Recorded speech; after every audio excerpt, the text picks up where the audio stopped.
Hello, and welcome to Deep Impact, a proud member of the Doof Network where we dive deep into Wildbow's most shortest work, 5 years on. Coming up next is Elliot Diebold. And that was Ruben Morehouse. And we are back to talk about Judgment 16.8. But wait, Elliot, before we do that, did you know that we're about to do a 24-hour live stream for charity? What? Yeah, and as part of that live stream, one of the things we'll be doing is a tarot card reading. We're going to actually do some left-hand, right-hand tarot card reading shenanigans and see which of us is likely to die soon, which of us is going to merge with Conquest, all that good stuff. Yeah, classic stuff, really.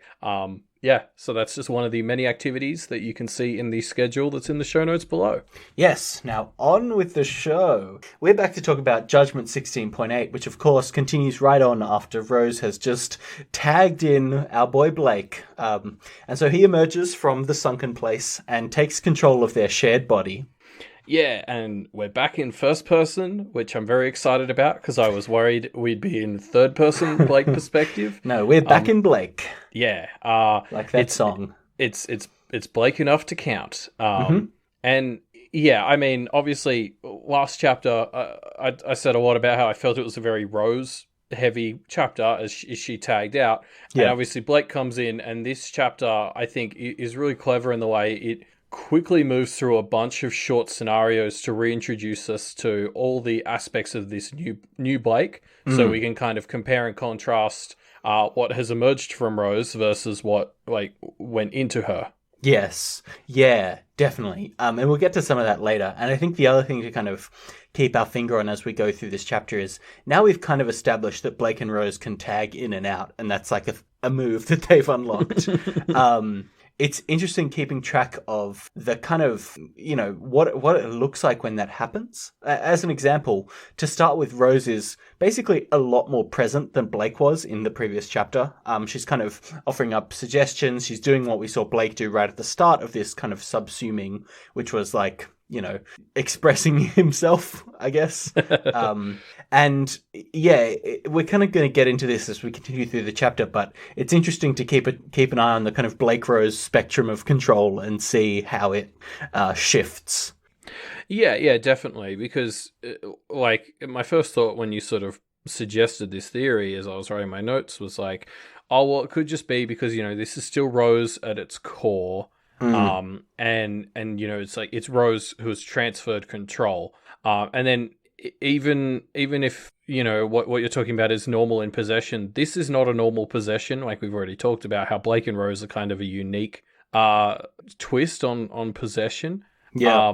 But yeah, like later on in the chapter, Blake kind of plays for more control and gets it, and I'm very excited to track that. I know I've already been talking. I think I've said that like 100 times since this possession stuff started, but I continue to be so excited to see where it's going next. Yeah, definitely. Me too. It evolves in some really interesting ways so far, and I'm excited to see that continuing. Yeah, absolutely. So, of course, people kind of notice that Rose is now growing branches, and they put together this is Blake as these branches start to spread over Rose's body. And everyone's got interesting reactions to Blake coming back. Yeah, I definitely think this is sort of the first of these clever things that the chapter does, because as Blake starts to form, yes, is the best word I can come up with. Everyone sort of, we kind of go around the room and we sort of say what everyone's reactions are. So Green Eyes and Evan are kind of expectedly thrilled. Paige is terrified, which is something that will pay off in a little bit. Peter is smug because Paige is terrified. Mags just rolls with it, which is interesting. And Lola doesn't really seem to give a shit. I couldn't tell if it's just she's still mad at Blake for everything that went down in Arc 13 or whether she just doesn't like Blake or Rose, so she couldn't care which one of them is currently open to being killed. But I really like how quickly we sort of go around the room and we get everyone's opinion on what's happening, and it kind of tells us just as much about them as it does about where Blake is at. Yeah, definitely. And people obviously are reacting in a bunch of really interesting ways. It's weird. It's weird that some of them don't seem to care. Like you mentioned Lola not really caring. And Peter and Paige kind of don't seem to care that they've changed. Or it's kind of, they don't seem to care about Rose or Blake or one of them being in power over the other. They just are kind of interested in this taking place. It's very, yeah. I don't feel like anybody is really reacting appropriately. Or I don't know what the appropriate reaction is, I suppose. I mean, Ainsley is kind of the only one who's like, Yes. So, Rose? Yeah, exactly. Okay? Like, Ains is the only one who checks in on Rose, which is kind of insane to think about. Yeah, so Green Eyes, as we've kind of seen, be this kind of guardian for Blake's interests, right? Acting as with his, power of attorney or whatever. And Ainsley kind of is the only one who even slightly gives a shit about that for Rose, which is wild. I'm surprised that nobody else cares that Rose just got subsumed.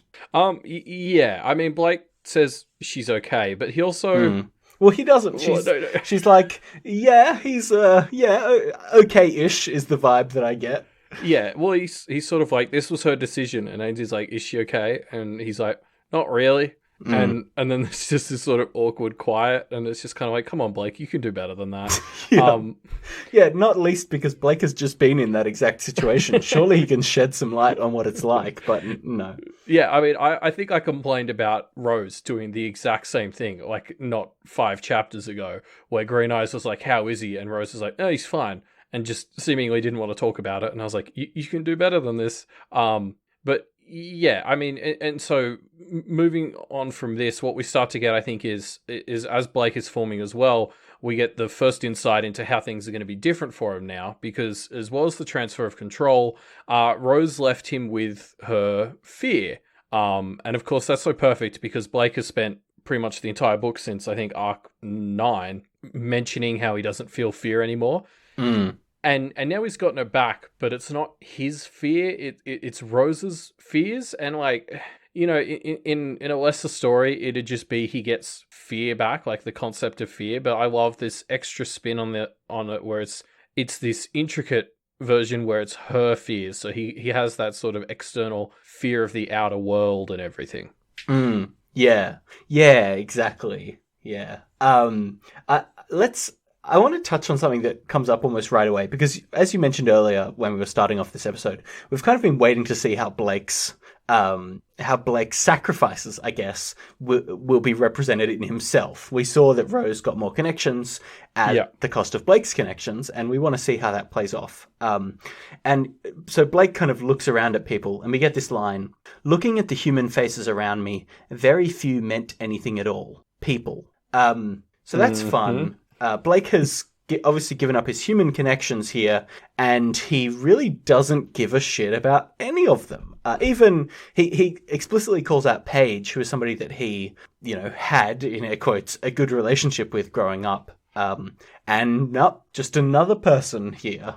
Yeah, and like this is the bit I was talking about paying off just a second ago. Like the whole thing with Paige is Paige hadn't met Blake yet, like since the Earning. Yes. So she had no connection to Blake, and that sort of comes up. She's like, "Oh, I haven't really met you before," and Blake's like, "Oh no, we have met." And then he was like, "Wait, I don't care about her," and that just like the impact hits you so harder because you sort of you're re-going through the whole thing of, oh god, Paige doesn't know who Blake is.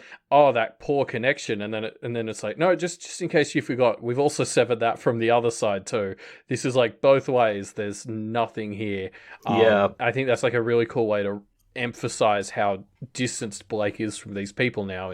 Is that the person he was arguably the closest to before, well, like 2 months ago, he now has nothing with. We don't have any, Alexis, Ty, or Tiff for obvious reasons here, but I'd be very interested to see that reaction as well. Yeah, that might be sort of the next step in this, because I think we're going to be seeing how Blake copes with his lack of caring about people-ism that he now has, presumably like as they battle the barber, but like if he survives, then that's like a whole other hurdle that's going to exist for him. Yeah, definitely. The group kind of continues moving, and Blake kind of, you're right, forms his new body, kind of fills out Rose's body and makes it a bit more his own. And he obviously strips down as he does so, turning back more into Tree Boy than Rose Diabolist. I mean, yeah, speaking of body horror, like not content to just, there's a line earlier where the story is like, this was hurting Rose. And, it could have just been in the metaphysical sense where, it pained her to lose control and to have her essence sort of, being like chipped away at by Blake. But of course, because this is Pact, it's not content to just do that. So we also get like it literally tearing holes in her flesh, and it's manifested as like she's slowly overtaken by trees from the inside. Yeah, and it's painful, right? Blake feels the pain of these trees piercing his flesh. Yeah, it's very full on in a very fun way. Like I was like, oh my god, that's awful. I love it. Yeah. Let's talk about this bra thing, right? Because as Blake is stripping down, one of the goblins that's with them kind of reaches up and is like, hey, I want that, and indicates Rose's bra. And Blake, I think, making the right decision, is like, well, no, fuck off. But Rose, consistently throughout this chapter, keeps kind of sending signals to Blake that he thinks that he should give it over. And eventually he does, just to kind of, get Rose to shut up about it, basically. And I don't understand why she is so insistent that Blake gives it to them. It's the weirdest thing, in my opinion. I mean, it was definitely, as you mentioned, it was Rose's call to make. I would have been very uncomfortable with Blake just being like, yep, okay, here you go. If Rose is on board with it, then it's sort of, it's her bra, her call, basically. I mean, yeah, it's fine. I see the logic, because like a big thing for the goblins this chapter is... they want to get the goblins to embrace themselves and empower themselves, because this is when you need the goblins. And, you're in a bad situation when we need to empower the goblins is something that you're thinking and saying. But like, I guess that, if we look at goblins as a sort of embodiment of everything like nasty and grotty and dirty about humanity, this is the situation where you need to embrace that a little. And that's essentially what they're doing, metaphorically, which is a little concerning as we move ahead, especially now we have Blake in his I don't really care about people mode. Him embracing the kind of worst parts of himself is maybe not great imagery, but we'll see. Yeah. I mean, this is why Rose pulled him out there, right? Because they need the version of Blake that is embracing the most Blakey monstrous aspects, because that's what Rose thinks they need on the front line, right? I think that's fair. Yeah. I mean, the other thing I thought was, like, Blake has obviously acquired Rose's fears, and, like, I wonder if, all that stuff to do with, like, the uncomfortableness of like giving a goblin your bra might have been partially located in her fears, and so she's able to extract herself a bit and think more logically about it, like without the emotion of like that's fucking gross. Like that feeling of invasion that comes with giving a goblin your undergarments is maybe tied into the fear a little bit. I don't know, like Rose's fear and its difference to Blake's is something that comes up a fair bit, and like I really like Rose's fear was all about preserving herself, which is so interesting because all of Blake's stuff was designed around like kind of kamikazeing. Yes. So yeah, I don't know. I've gone off on a bit of a tangent, but I'm so excited to watch these two factors play off each other, where he's got this fear kind of holding him back a bit now, whereas before it kind of caused him to lash out. And how that will change the balance of how he goes about things a little bit. Yeah, I think it would be a bad move for Rose to put Blake in charge and not give him a bit of self-preservation, because now that she's actually like inside him, it's very much in her best interest to do that. Yeah, and I mean, she's been there before. She's been on Blake's wild ride before without the ability to really help him self-preserve. Well, yes, but this time she actually will face consequences for his demise, right? Before it was kind of like, yeah, Blake, if you die, I know I'm going to be all right. Whereas that's now not what she told him, is it? She kept saying she'd die, but yeah. No, but she knew that she was going to, if I remember correctly. Yeah, no, I think you're right, actually. Yeah, that's a good point. She probably kept telling him that was probably her way of trying to get him to self-preserve a little bit, was putting her neck on the line. Yes. Even though she knew that it wasn't. But yeah, like, can you imagine anything worse than being tied to Blake, and if he dies, you die. Like, you'd be desperately trying to stop him from doing shit. The only reason Rose isn't is because there's a worse threat out there. Like, yeah, absolutely. It's the second worst place to be, right after the target of these demon lawyers. Yeah. So they have this kind of long conversation, and Blake kind of explains something that we've been talking about and talking around for a long time, and he sums it up in such a nice way. He basically says, he says explicitly, everything is fairy, and uses this to kind of impart the belief, the importance of belief and kind of bullheaded theatrics, right? Like, fairies are so dependent on their selves Bullshit. not being challenged, right? Exactly. And Blake is kind of using this to make the point of, like, everything is like this. If we challenge something, if we believe something, that makes it happen. You know, it's very much the secret kind of levels of thinking. It's self-actualization. Yeah.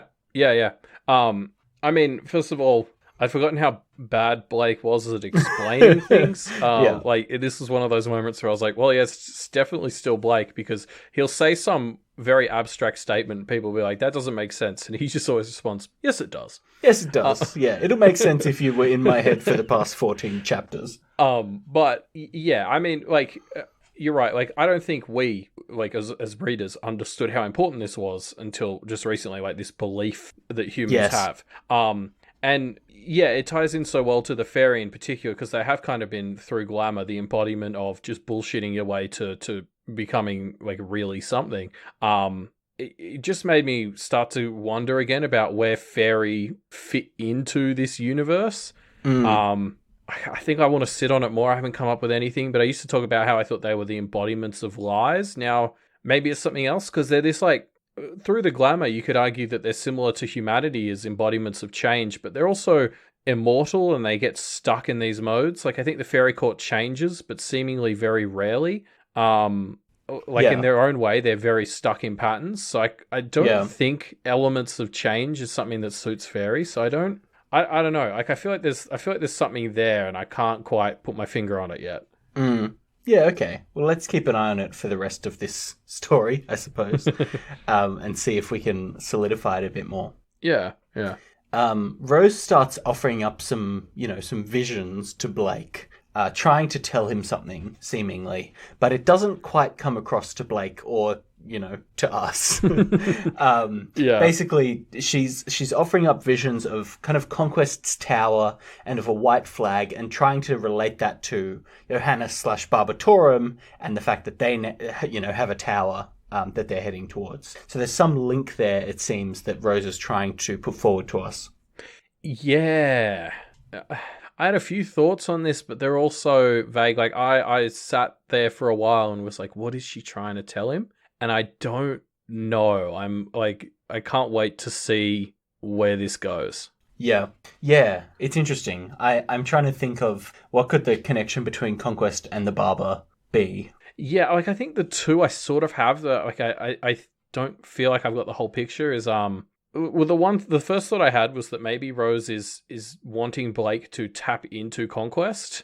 I don't know why she would want this. Well, she seems to have given Blake her self-preservation, so now she doesn't have it, and she's fine for Blake to just have Conquest eat her, I guess. I don't know, because she leaps from this idea of Conquest's flag, his symbol, to the Barber is Johanna's, and that made me think, well, they could be Conquest.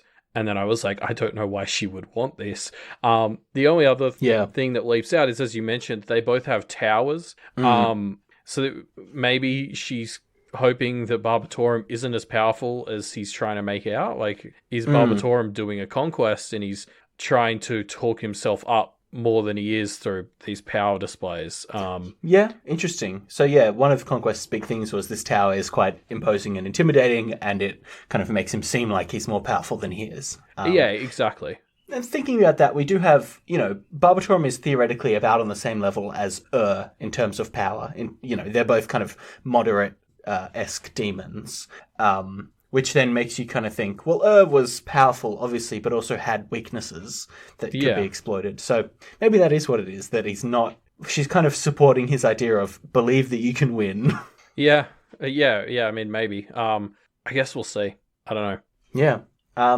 So Ainsley tries to use some of her clock magic to get them back above ground, but Barber Harness kind of does his cut up the world thing, his influence the domain thing, and this tunnel collapses. And it kind of works to expose them to the surface, so that's good, because this tunnel collapses above them and they're now kind of exposed to the surface, but unfortunately, above them are a bunch of these split vestiges that begin to swarm them.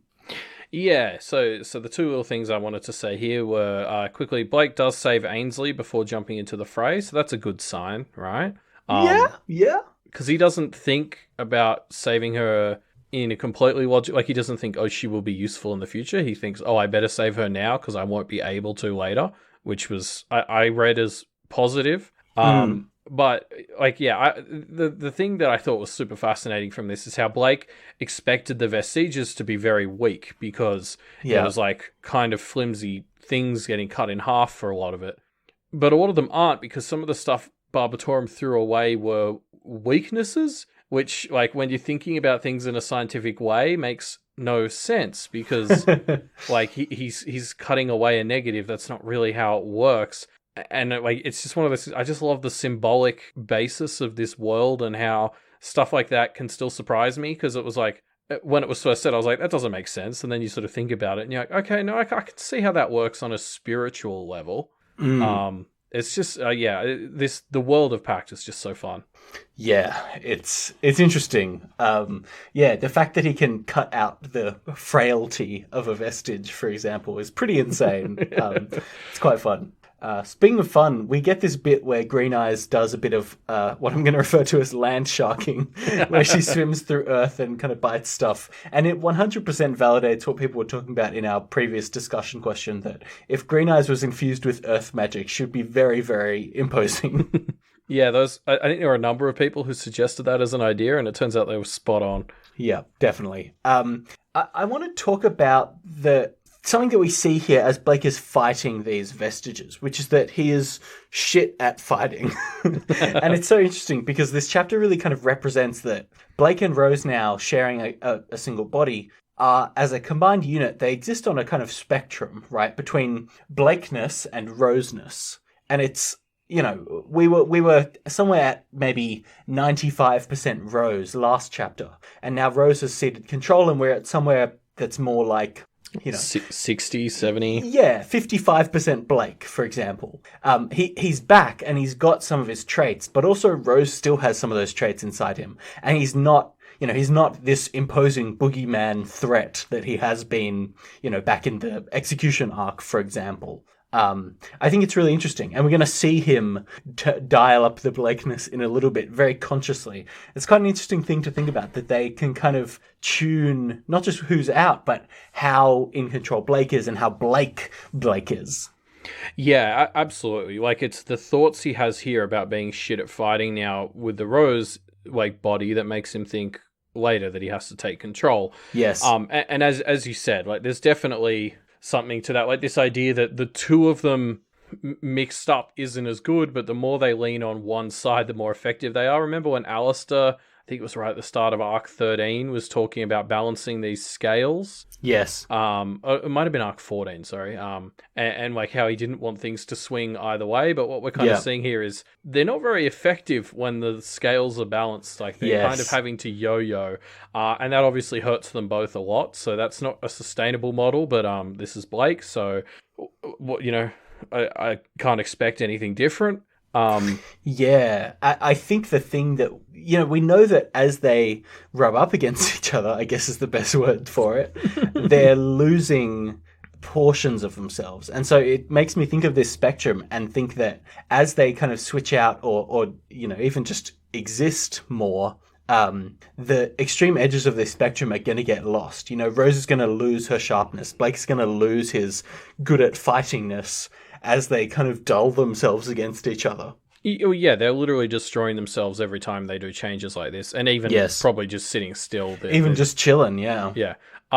So, yeah, like, you know, luckily, you know, they're fighting the barber right now, so I guess this is the time to be making sacrifices like this. But this was really the part where I started to realize how close to the original dynamic we were, of Rose being the helpful kind of observer and Blake being the doer.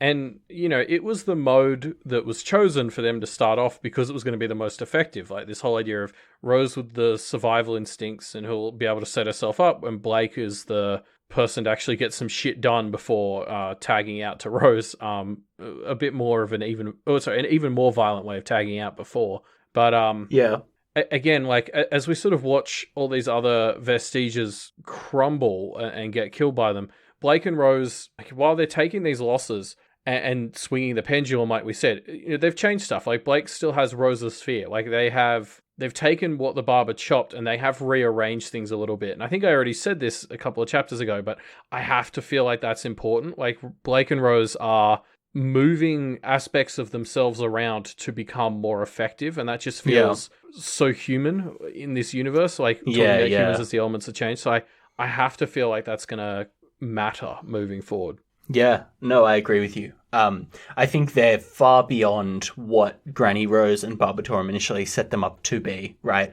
And that's the powerful bit. That's the fact that they were able to do that kind of proves human nature eventually can conquer these, demons, others, angels, whatever, right? Yeah, they've changed themselves. Like I think that's the most important part is everyone, including the universe, told them that they were going to have to fight each other, and they found a way to work together and trade aspects of each other to be a more effective team. And that just that has to be something. Surely, it's so cool. Yeah. I mean, the thing that we're not seeing is what's the cost of this, right? Like we've seen Blake's deterioration. We haven't as explicitly seen Rose deteriorate, but I mean, presumably it's also happening. Yeah. Like that's the thing. This, and they both know it. This is not sustainable. Even if they come out of this fight, in a couple of chapters, they've suffered so many heavy losses. Even if they sort of split apart and become two entities again, they're going to have lost so much. Like it's that's definitely going to have to be part of the end story. Is whichever ones survive dealing with how much they've lost. Yeah. So Blake kind of realizes that he's now shit at fighting and basically reaches into himself and kind of pushes Rose aside, drawing on more and more Blakiness. And as he does this, he starts not just getting better at fighting, but kind of reveling in the fighting, in the same way he used to draw fear from people. He kind of doesn't just maintain momentum as he fights, but actually gains it. Yeah, exactly. And I guess, I mean, speaking of changing themselves, this is Blake kind of making the call for both of them. Like, I feel like I'm starting to feel like a broken record, but I'm so excited to just see more of this. Yeah, definitely. It feels like Blake has just made the decision to turn up the dial on the Blakeness, and we see that Rose seemingly is less present after this. I mean, we saw Rose reaching out with ideas beforehand quite frequently, and after Blake does this, we never hear from her again. So presumably that's because Rose has now kind of sunken further in and has, the thing that has happened to Rose is what seemed to happen to Blake throughout the past few chapters, where he just kind of became less present. Yeah, it's interesting. I hadn't really put that together until you said it here, and now I can't unsee it. As we sort of said, Rose is the one who tends a bit more to self-preservation. I think even without her fear, that's probably still true. Yeah. So it could just be her keeping quiet because she's less prone to throwing bits of herself away unless it's absolutely necessary. But yeah, I can't wait to see more of this and see where it ends up. Yeah. So Blake kind of cuts his way through some vestiges, fighting his way up to this tracker lawyer, and he's fighting with his machete, kind of doing okay, but not making significant progress, until this machete kind of slowly morphs into the hyena. And as it does this, Blake now has his old implement back, and so he kills the lawyer. This got such a good laugh out of me. I think the second the sword snapped, I did a live tweet that was like, "Oh no, not this again!" And then he stabs the guy with it, and the spikes impale his hands, and I was like, "Oh, for fuck's sake, not this again!" Like Yeah. the delivery is so perfect because the snapped sword just immediately brought back the imagery of the hyena to me Yeah. as a reader, and I was just like, oh god, this is like that. And then of course because it's packed, that just means the hyena itself comes back, and I was like, oh, perfect. Yeah, yeah, definitely. It's great. So yeah, I mean, this is a perfect way to represent that the Blakiness has been dialed back up, right? Is he's getting Yeah. his core tools. Like, I wouldn't be surprised if something like the hair locket or like sympathetic magic starts presenting itself as he dials up the Blakiness more and more. Yeah, maybe. I mean, it definitely shows that the abyss is still hanging around, whether it's in Blake or Yeah, Rose or both. The fact that the abyss was just like, oh, here you go, here's the hyena again. You love yeah. it. Abyss with the assist. Yeah, but the fact that the abyss is willing to assist raises concerns at the same time as it is very useful. Yep. But I guess we'll see where the abyss goes. I still think the abyss is going to have to play a part in where things end up. Yeah, yeah, I think so too. So yeah, Blake and the crew have taken down this, or Blake took down this lawyer, and the crew kind of fights through this horde of vestiges, and they're fighting their way over towards Barbatorum's tower, when Barbatorum suddenly is like, causes blades to start piercing up through the ground again, and kind of blocks off the entrance to the tower. And it seems to be Barbie kind of very explicitly saying, whoa, whoa, whoa, you don't just think you can beat me, I'm still a factor here. Yeah, basically the end of the chapter is Blake thinking, okay, it's fine if we just believe we can do this, then we will be able to. And then the barber starts doing stuff, and he's like, but that's going to be pretty fucking hard because he's real powerful. Yeah, It's a exactly. very right after kind of defeating this lawyer, it feels like we should be having a bit of a high point, and then it's just immediately we're kind of brought back down to Earth Yeah. or proto Earth or wherever we're calling this. Yeah. The threat is not dealt with, Blake. You still have to go up, climb up this big tower and kill your dad. Yeah, I mean that's the thing. Like his dad hasn't even really been a player yet. We've just been getting to the final boss. Yeah. Yeah, but that's kind of where the chapter ends with Blake's dad making his presence known. And we'll see what they can do to deal with Barbie and his tower soon. Yeah, I mean, step one is still getting into the tower at this point, Yes. and then getting up it. So yeah. And let's not forget Faisal is around as well. Yeah, somewhere fucking with them. So that'll be fun. Yep. But before we wrap up our episode, we wanted to dive into the discussion question that we've been running for the past week, which is talking about Pact's pacing and how people feel about it. Because this is something that has obviously come up a fair amount in discussion of Pact. The fact that it's too aggressively paced, I think, is the general consensus.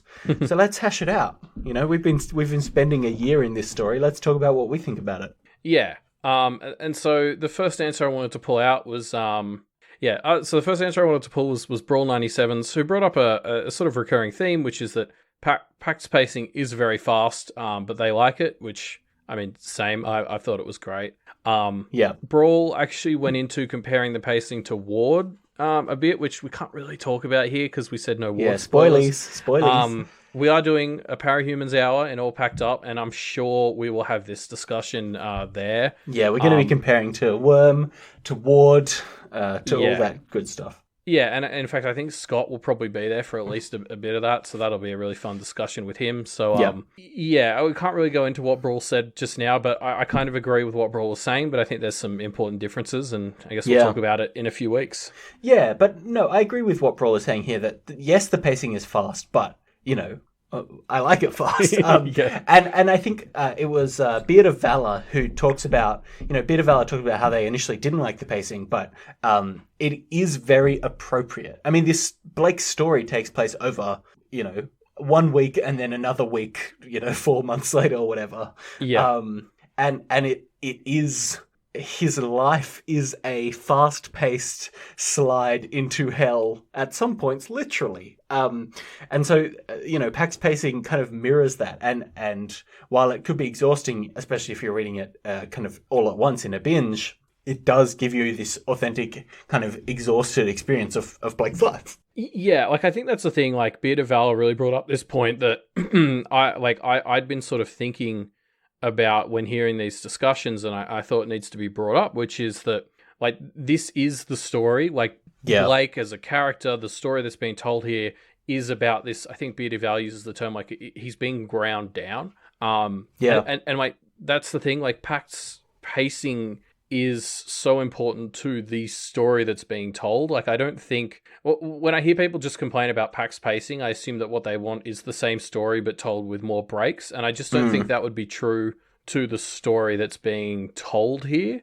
So it's not like it's one disconnected thing that like the story was just too rushed. It's like no, that's what the story is, and I think it's okay to have a problem with that. Like I don't personally, but it's not as if it's just this one aspect that is discrete from everything else that you could just change without losing what the story kind of is. Yeah, no, I agree. It's interesting because Pact as a story is so much about the narrative and then the meta-narrative, right? Like, we as the audience actually kind of are represented as characters in Pact through the spirits. And so I think our reaction to the story is almost as much a bigger theme of the stories of Blake's life itself. And so I think this is something that's very interesting to muse on when we think about the meta kind of things like the pacing of Pact as a story.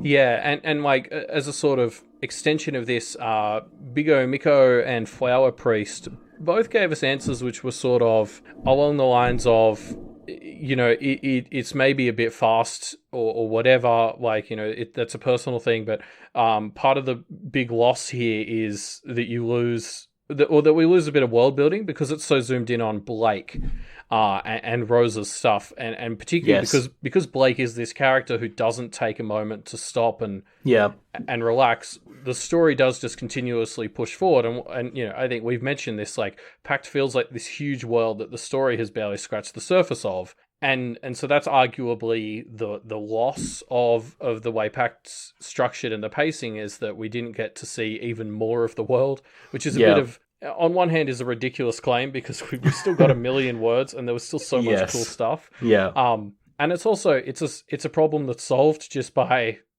getting Wildbow to write more Pact. So you head to patreon.com/Wildbow and get him to keep writing more Pact stuff. But explicitly say when you become a patron that this is for more Pact. I agree. And I think that's right. I mean, it's kind of a weird thing to say, like, actually, I'd be fine with just taking a break from the story and reading more textbooks, but it's totally true, right? It reminds me of when we were talking about the early interludes that were the gathered pages interludes, and we had there were comments from Wabo, I think in the Discord maybe, that were basically along the lines of, I really liked writing these, but I found it really hard to give them an interesting narrative thread throughout them.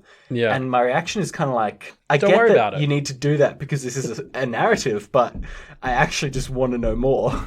yeah, exactly. And I mean, like, sentiments that kind of bounce off this were put in by I think Groby 46578 and Sahibamum7, who kind of mentioned that they binged Pact the first time and they missed a lot, and we've already sort of touched on how, like, part of that is just because of that's who Blake is. Like, he doesn't sit to dwell, and like the way we've read this book for the podcast, and this is something that these two users brought up as well, was these slower read-throughs kind of let you read between the lines a bit more and pull more out of the story, and it's all stuff that is very easy to miss when you just binge it.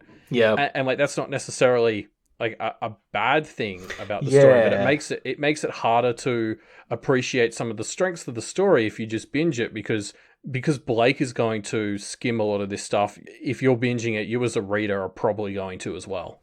Yeah, it's really interesting. I had the same experience, and there were some other commenters, Senior Examination and Huanson, who both kind of talked about, yes, my first read-through, I kind of actually got this pacing problems complaint a bit more.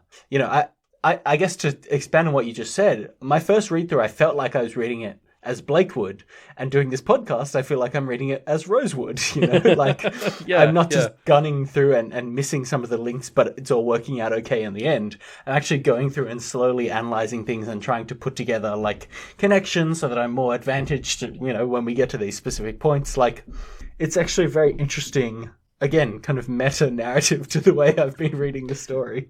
Yeah, absolutely. Because I think for like we have slowed down and we've been, reading it a lot more carefully. And I still feel like for everything that I've noticed, there's probably 10 that I missed. Yeah.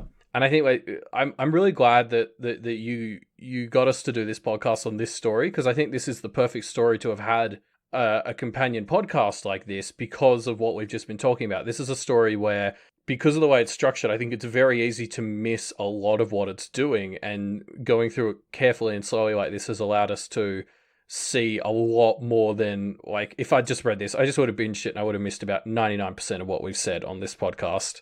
And I'm really glad we got the opportunity to do it this way. Yeah, no, I'm with you. So, definitive answer. Pact, does it have a pacing problem? Hit us, Elliot. No, because we're going to get... The only thing we lost was more of the world, and we'll get more of that in Pact 2, patreon.com/Wildbow, Pact 2. Yeah, I mean, are we, like... We're doing a 24-hour live stream. I feel like that's an example of the kind of thing that people would do if they, as human beings, have bad pacing. So I feel like we're probably not good authorities to answer this anyway. Yeah, I think I mentioned this when we first brought up the question, but we're obviously asking it at this point in our podcast is going to have like a positive bias in the answers, because people who are put off by Pact's pacing probably haven't made it this far. Totally. But in case they have, thanks for sticking with us. And thanks for leaving answers to the discussion question, everybody. It's always great to hear from the community as we go. Let's open up another discussion thread. This one's a bit more of an exploratory kind of deal. We realize that we've talked about implements a fair amount in these discussion questions, but we've never talked about what domains would look like. So I'm interested for people to talk about what they think their domain would be, how that would represent itself. Honestly, when we came up with this question, I was confused that we hadn't already asked it, and I was sure that we had. Like how, tell us all about what you would want your domain to be like. You can take some artistic license with how big it is or whatever. Like, feel free to do whatever lets you express yourself the best. But I was amazed that we hadn't asked this question. This seems like such a fun question. Yeah, carve out your own little part of the world and let us know what it's like. Like we've seen what the barber does with his. We saw way back in 2.x there was that lady who turned hers into a womb. So where are you on the spectrum of proto-Earth to womb house? Yes, that very well-known spectrum. Leave your answers to that discussion question in our discussion thread, or leave us your general thoughts on what you thought of this episode or this chapter, as Blake continues to make his way towards this Dark Tower. Actually, if you want more discussion of Dark Towers, head on over to dwarfmedia.com where you can catch the show Kingslingers. I was going to work on that. I mean, you don't have to do the setup and the delivery. Sorry. Yeah. And obviously the other new baby of the Doof Media Network is We Want More. So there's just more and more shows hitting the Doof Media Network. It's getting impossible for you to keep up with all of them. And that is a challenge. Yeah, we should say more and more shows is spelt with M-O-R. There's no E there. That was a pun that works better when written down, Elliot. I got it, and I liked it. And if you want more puns like that, we've got a network with shows full of names like that. So you head to patreon.com/doofmedia, and we'll keep creating new shows with stupid pun names. Yeah. As Elliot dropped a few times throughout this episode, you can also support Wildbow directly by going to patreon.com/Wildbow. Pact 2. Pact 2, yes. Make sure you leave that in your comments. Please don't. I don't want to start some sort of thing where everyone's pressuring him for that. I want Wildbow to write whatever he wants to write, because it'll be good either way. So we'll see everyone on Wednesday, the 19th of February, for Judgment 16.9 as we hit our last ever bonus episode. Ooh. Exciting, but also sad. Anyway, we'll see you on Wednesday, folks. See ya.